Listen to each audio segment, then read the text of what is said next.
Well, I know that Kerry's had extensive experience being a guardian ad litem.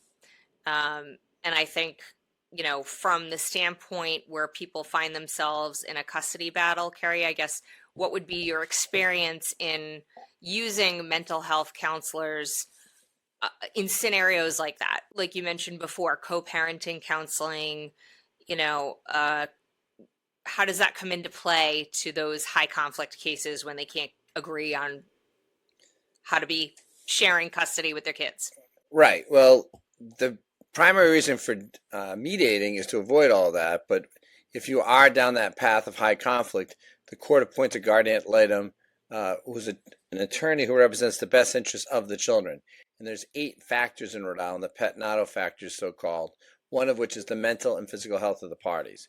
And so the therapist is involved to deal with mental health, to deal with what's going on in each of the parties' lives. And that's all in tandem with 2 of the factors, which are the preference of the children, if the children of sufficient age, intelligence, and understanding to express a preference. That's where the therapist helps out. And then, of course, the preference of the parents, which is oftentimes very well stated, mom's side, dad's side, you know, guardian side, in terms of the dynamic of who are the guardians of the children. But that's what the court looks for. It looks for the mental health of the parties through the therapist. A qualified therapist like Shelley can, depending on the role, you're either the therapist for the child, or you're the independent evaluator, or you're the parent, they're the therapist for either the parents. They report back to the court, and the court considers that information in making a decision.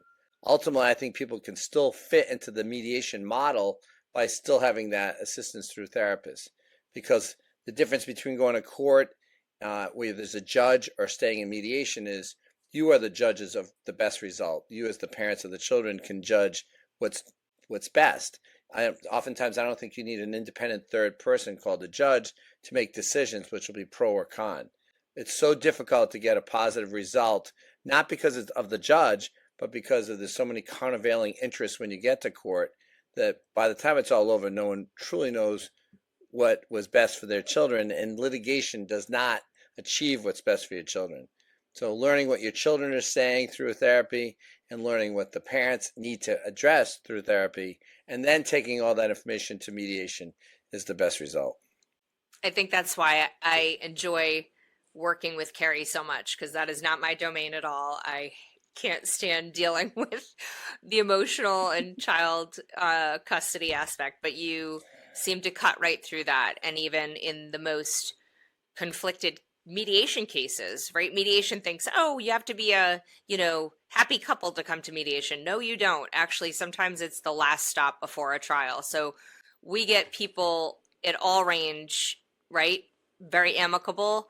And also we get high conflict cases as well. But Kerry's really great at navigating that piece of the kid custody, and helping to kind of dive into the emotional layers from each party standpoint.